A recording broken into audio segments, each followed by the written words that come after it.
कोई ऐसा कम्युनिटी नहीं है, कोई ऐसा समाज नहीं है जिसका ऊपरी वाला तबका जो है वो नीचे वाले तबके का शोषण नहीं कर रहा। अपने बच्चों को किसी भी कीमत पर पढ़ाइए, अपने लिए संसाधन जुटाइए, और जिस दिन आप पढ़ लिख जाएंगे, संसाधन जुटा लेंगे, आपको जातिवाद और धार्मिक कट्टरता, संप्रदायवाद, ये दोनों समझ में आने लगेगा। आज के समय में मुझे नहीं पता है कीजिए, इस देश में सबसे बड़ी समस्या जातिवाद की समस्या है जो 2000 सालों से चली आ रही है। 1920 के आसपास इस देश में धार्मिक सांप्रदायिकरण का खेल शुरू हुआ है। वो भी उन्हीं लोगों ने खेल शुरू किया जो लोग जाति के नाम पर मजे मार रहे थे। मुगलों के दरबार में कौन था दरबारी और कौन था राजा, उसकी जाति पता कीजिए। कि जो आपको धर्म की चाशनी में डुबो रहा है वही आपका शोषक तो नहीं है। मेरी उम्र ज्यादा नहीं है, मैं काम भी बहुत कम दिनों से कर रहा हूं, लेकिन मैं एक खास बात कहना चाहता हूं आप लोगों से। ये देश 2000 सालों से जातियों में बटा हुआ देश है। कोई ऐसी कम्युनिटी नहीं है जहां जाति नहीं है, लेकिन उस कम्युनिटी के जो जातिवादी लोग हैं वो इतने शातिर हैं, इतने होशियार हैं कि उन्होंने अपने ही समाज के लोगों को धर्म के आडंबर में घेर रखा है। और कोई ऐसा कम्युनिटी नहीं है, कोई ऐसा समाज नहीं है जिसका ऊपरी वाला तबका जो है वो नीचे वाले तबके का शोषण नहीं कर रहा है। तो मुझे लगता है कि मैंने जो निष्कर्ष निकाला है कि इस दौर में 2000 सालों का भारत में जाति का इतिहास है और पिछले 120 सालों से धर्म के आधार पर दंगे चल रहे हैं। अब आप लोगों को तय करना है कि इस देश की जो सबसे बड़ी बीमारी है वो जातिवाद की बीमारी है या सांप्रदायिकता की बीमारी है। आज के समय में दोनों बीमारी बहुत जरूरी है, सांप्रदायिकता भी है और जातिवाद भी है। अब सवाल है कि ये दूर कैसे होगा।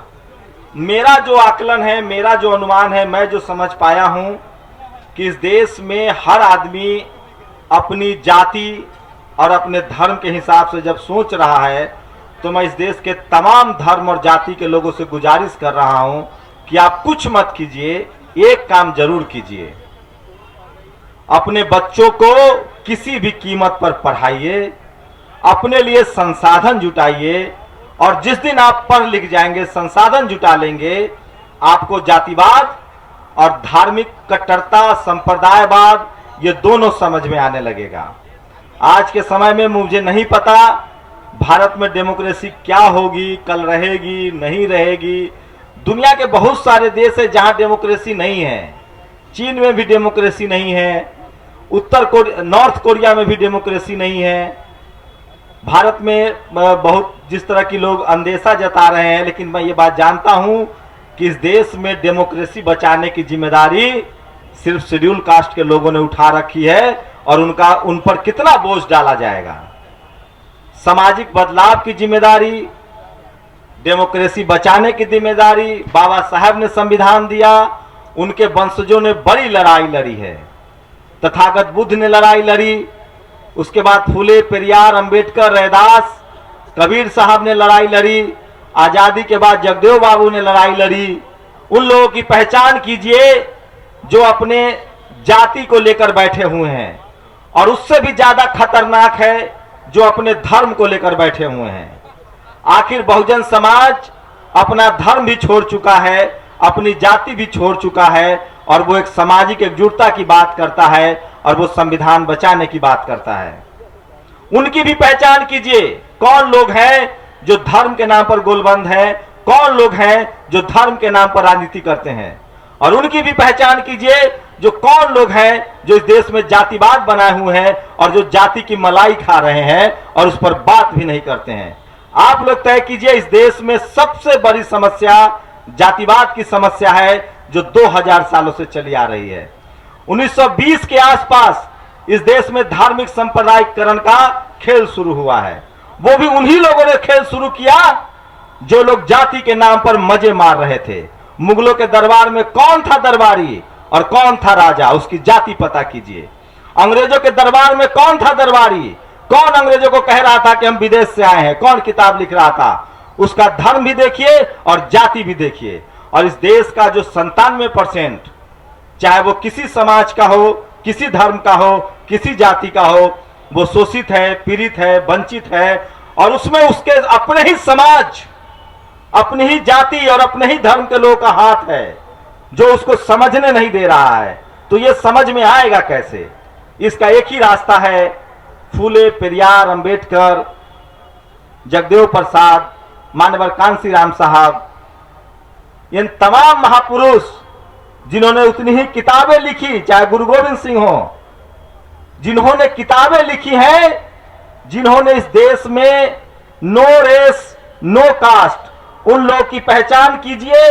वो कौन लोग हैं जिन्होंने जाति और धर्म के नाम पर राजनीति नहीं की है? उन लोगों को अपना आइकॉन बनाइए, और जब आप इसको पहचान करेंगे तब आपको लगेगा कि इसकी पहचान बिना पढ़े लिखे नहीं होगा। तो मैं आप सब लोगों से गुजारिश करता हूं कि राजनीति बदले न बदले, जाति धर्म की लड़ाई खत्म हो न हो, पता नहीं लोकतंत्र रहेगा कि नहीं रहेगा, संविधान बचेगा कि नहीं बचेगा। एक काम हम लोग कर सकते हैं इंडिविजुअल, अपने बच्चों को पढ़ाइए, अपने बच्चों का पेट काट कर पढ़ाइए, उनके भविष्य के लिए सोचिए, संभव हो तो दुनिया के किसी देश में भेजिए, लेकिन उनको पढ़ाइए और किसी बहकावे में मत आइए, न जाति के बहकावे में आइए, न धर्म के बहकावे में आइए। ये इतिहास गवाह है कि जिन लोगों ने एजुकेशन, व्यापार का रास्ता अपनाया है, वही जीवन में खुशहाल है और वही पॉलिटिकल पार्टी में सफल हो रहे हैं, वही धार्मिक रूप से भी उनको सम्मान मिल रहा है। तो एक लक्ष्य तय करे, और खासकर बहुजन समाज के लोग ही गरीब हैं, SC ST OBC के लोग गरीब हैं, वो किसी भी कीमत पर। अब एक बात गौर कर लीजिए, इस देश में कोई भी कम्युनिटी हो, कोई भी धर्म हो, SC ST OBC उसमें है। क्रिश्चियन में भी शेड्यूल ट्राइब है, मुसलमान में भी OBC है।